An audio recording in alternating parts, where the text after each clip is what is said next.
नमस्कार, मैं हूं आपके साथ प्रिया तिवारी और आप देख रहे हैं केकेडी न्यूज। शुरुआत करेंगे खबरों की, लेकिन उससे पहले नजर डालेंगे इस वक्त की 10 बड़ी खबरों पर। 24 घंटे में 26.58 लाख नए संक्रमित मरीज मिले, वहीं 7,691 लोगों की मौत हुई है। फ्रांस में सबसे ज्यादा 3.32 लाख केस मिले। तेजस्वी प्रकाश ने जीता बिग बॉस 15 का खिताब, प्रतीक सहजपाल फर्स्ट रनअप अब चुने गए। वहीं रूस से निपटने की तैयारी में यूक्रेन के आम लोग नकली बंदूकों से कर रहे हैं लड़ाई की प्रैक्टिस, सैनिक दे रहे हैं ट्रेनिंग। सलमान खान नहीं है सिंगल, बिग बॉस में किया अपने रिलेशनशिप स्टेटस का खुलासा। विवादों की एक और धर्म संसद प्रयागराज में हुए आयोजन में भारत को हिंदू राष्ट्र घोषित किया, यति नरसिंहानंद को रिहा करने के लिए चेतावनी। वे आज राष्ट्रपति संसद के दोनों सदनों को संबोधित कर रहे हैं और फिर वित्त मंत्री आर्थिक सर्वेक्षण पेश करेंगे। सरकार ने एमआर कुमार का कार्यकाल दूसरी बार बढ़ाया, 2023 तक बने रहेंगे एलआईसी के चेयरमैन। कांग्रेसी का कहना है कि जुमेलबाजी न करे केंद्र सरकार। बीजेपी कार्यकर्ता ने कहा देश को आर्थिक गति देगा बजट। फरहान अख्तर और शिबानी दांडेकर फरवरी में कोर्ट मैरिज करने के बाद अप्रैल में बिग फैट बॉलीवुड वेडिंग भी करेंगे।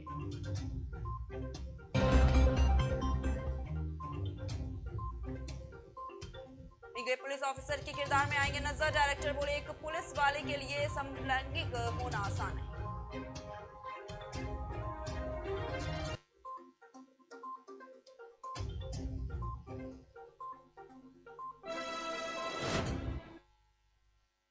वहीं खबर अमेठी से, जहां विधानसभा चुनाव का बहिष्कार करने का ऐलान करते हुए लोग नजर आए हैं और साथ ही रोड नहीं तो वोट नहीं का नारा देकर बड़ी संख्या में ग्रामीणों ने रेलवे अंडरपास सड़क के निर्माण की मांग की है। साथ ही आपको बता दें कि ये ग्रामीण अमेठी कोतवाली क्षेत्र के गांव विराहिमपुर, रायदेपुर, चचकापुर जैसे कई गांवों से प्रतिदिन रेलवे लाइन पार कर जान जोखिम में डालकर आते जाते हैं। वहीं कई बार कुछ लोगों के साथ दुर्घटना भी हुई, जिससे उनकी जान भी चली गई है।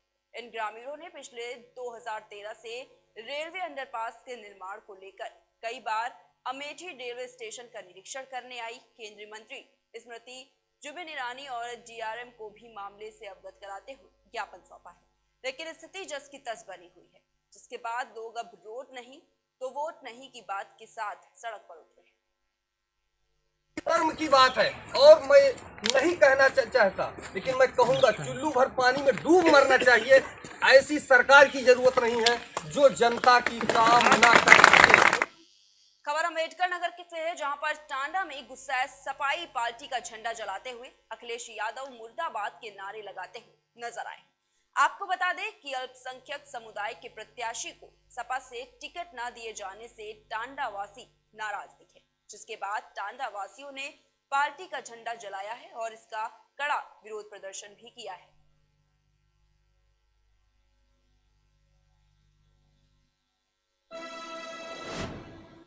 अगली खबर संभल से है, जहां 10 सालों से विधायक रही असमौली विधानसभा 32 में पिंकी यादव के विकास कार्यों की पोल यहां की तस्वीरें खोल रही। जी हां, 10 साल का कार्यकाल और तस्वीरें ऐसी, जनता करे तो क्या करे, लेकिन ग्रामीणों का कहना है कि इस बार यहाँ की जनता जाग चुकी है और इस बार क्षेत्र का नक्शा बदलने के लिए जनता को सोच समझकर अपना मतदान करेगी। कब से दिक्कत आपको? ऐसे ही 10 साल से। 10 साल से दिक्कत है। हाँ। आपने कहीं प्रधान से नहीं कहा, सचिव से इस बारे में? क्या मैं है, कोई जब सुनता ही ना तो क्या करें। क्या कहते हैं? नहीं कहते हैं जो बस की हो करो, ना है तो हमारे बस की तो ना आनो, तुम्हारे बस की तो करो।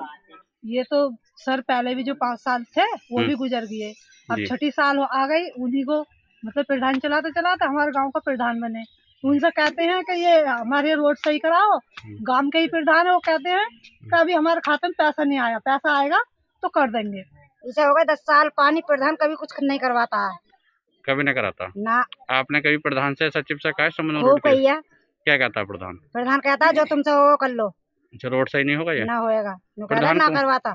प्रधान कौन है आपका? जयचंद। कब से दिक्कत है आपको? ऐसे ही 10 साल से। 10 साल से दिक्कत है। हाँ आपने कभी प्रधान से नहीं कहा, सचिव से इस बारे में? क्या मैं है कोई जब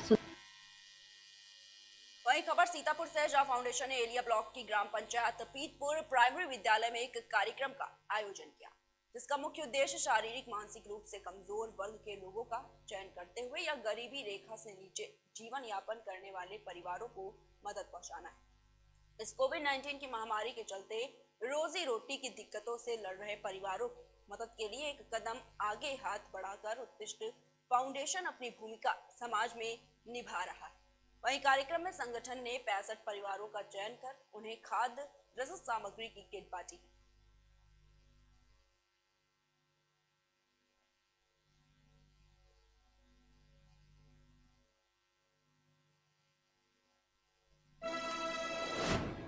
वहीं हरदोई नगर के इंडस्ट्रियल एरिया ब्रेड फैक्ट्री में रविवार की दोपहर अज्ञात कारणों के चलते आग लग गई। आग की खबर मिलते ही ब्रेड फैक्ट्री में काम कर रहे कर्मचारी जान बचाकर भाग निकले।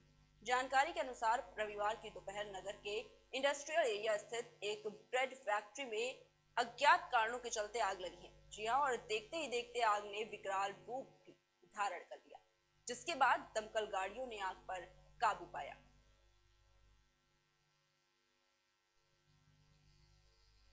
हम लोगों को फायर कंट्रोल रूम में सूचना मिली कि ये महेंद्र प्लाजा के सामने अलका फैक्ट्री है, उसमें आग लगी हुई है। तो हम लोग तुरंत आए और देखा कि 2-4 आदमी फंसे हुए थे, उनको बाहर निकाला और बाहर निकाल कर आग बुझाना शुरू किया।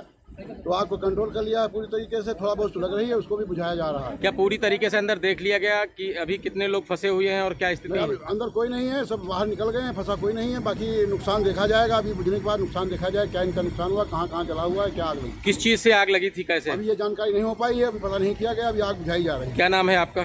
सुल्तान अहमद। वहीं चुनाव वाले 5 राज्यों में कोरोना वायरस की स्थिति का जायजा लेने के लिए निर्वाचन आयोग की बैठक सोमवार को हुई। जी हां, जिसमें यह तय किया जाएगा कि प्रत्यक्ष रैली पर प्रतिबंध जारी रखा जाए या फिर नहीं।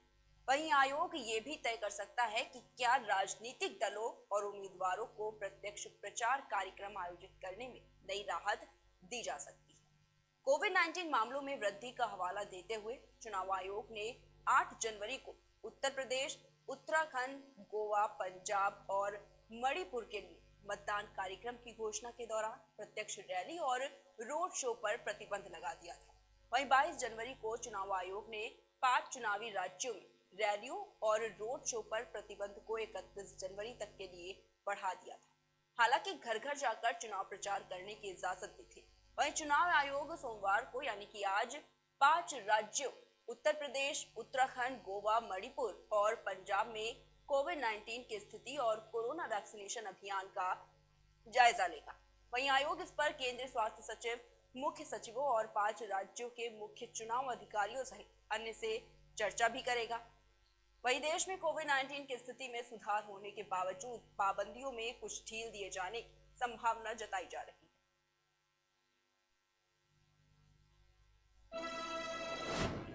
रुक करेंगे अगली खबर की ओर। संसद का बजट सत्र आज से शुरू हो रहा है। सेंट्रल हॉल में राष्ट्रपति रामनाथ कोविंद के दोनों सदनों को संबोधन के साथ ही बजट सत्र की शुरुआत हो जाएगी। बता दें कि वित्त मंत्री निर्मला सीतारमण 1 फरवरी को साल 2022 का बजट पेश करेंगे। वहीं सचिवालय के अनुसार निर्मला सीतारमण लोकसभा में आर्थिक सर्वेक्षण 2021-22 पेश करेंगी। साथ ही बुधवार से राष्ट्रपति के अभिभाषण पर धन्यवाद प्रस्ताव पर चर्चा शुरू हो जाएगी और इसके लिए 4 दिन का समय निर्धारित किया जा रहा है। प्रधानमंत्री नरेंद्र मोदी 7 फरवरी को चर्चा का जवाब देंगे। लोकसभा सचिवालय ने कहा कि संसद का बजट सत्र सोमवार से शुरू होगा और 8 अप्रैल को समाप्त हो जाएगा, जिसमें सत्र का पहला भाग 11 फरवरी तक चलेगा। और लोकसभा सचिवालय की प्रेस विज्ञप्ति में ये कहा गया है कि बजट सत्र में 12 फरवरी से 13 मार्च तक का अंतराल होगा और इस दौरान स्थायी समितियां मंत्रालयों, विभागों की अनुदान मांगों की जांच करेगी और इस रिपोर्ट पर तैयार भी करेगी। वहीं बजट सत्र के दौरान 29 बैठकें भी होंगी। पहले भाग में 10 और दूसरे भाग में 19 बैठकें होंगी।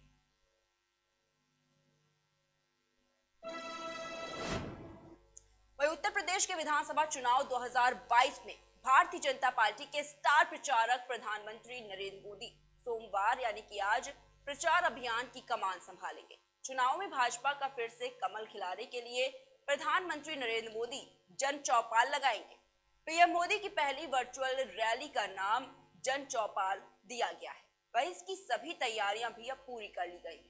पश्चिम उत्तर प्रदेश के 5 जिलों की 21 विधानसभाओं के 98 मंडलों पर होने वाले कार्यक्रम में सीधे तौर पर करीब 50,000 लोग शामिल होंगे और मुख्यमंत्री योगी आदित्यनाथ आगरा व उप मुख्यमंत्री दिनेश शर्मा लखनऊ स्थित प्रदेश कार्यालय में बने वर्चुअल रैली स्टूडियो से रैली में जुड़ेंगे। भारतीय जनता पार्टी ने इसके लिए इंतजाम भी कर लिया है।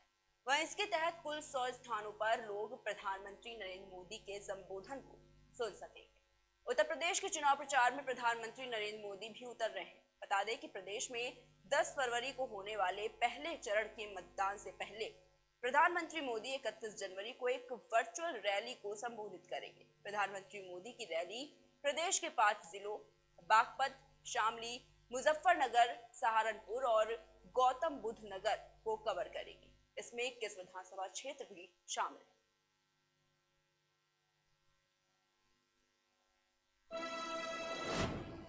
वहीं उत्तर प्रदेश चुनाव से ठीक पहले कई नेताओं का दल बदलने का सिलसिला बदस्तूर जारी है और समाजवादी पार्टी सरकार में मंत्री रहे समेत कुछ अन्य लोग भी भारतीय जनता पार्टी ज्वाइन करेंगे। सपा संरक्षण मुलायम सिंह यादव के साधु प्रमोद गुप्ता ही और बेरिया को बीजेपी में लेकर आ रहे हैं। वहीं कानपुर के ग्रामीण इलाकों और कानपुर देहात में बेरिया की अच्छी पैठ है और इससे पहले मुलायम सिंह यादव के साधु प्रमोद गुप्ता और उनकी छोटी बहू अपर्णा यादव बीजेपी का दामन थाम चुके हैं।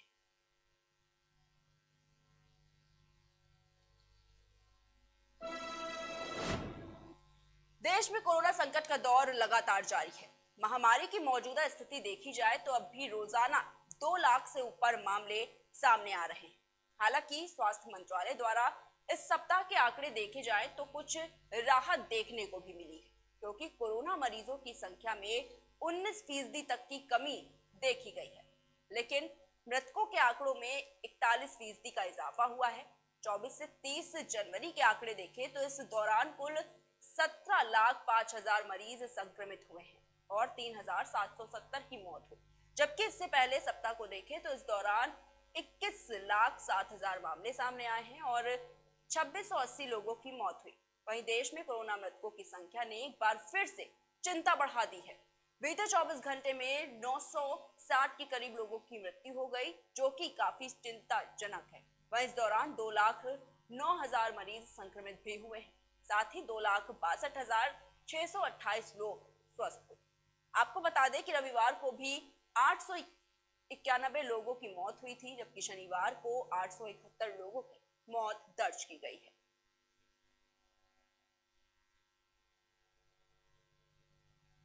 तो लगातार देश में कोरोना के आंकड़े बढ़ते जा रहे हैं और लोगों की मौत की बात की जाए तो उनका भी आंकड़ा बढ़ता देखा गया है।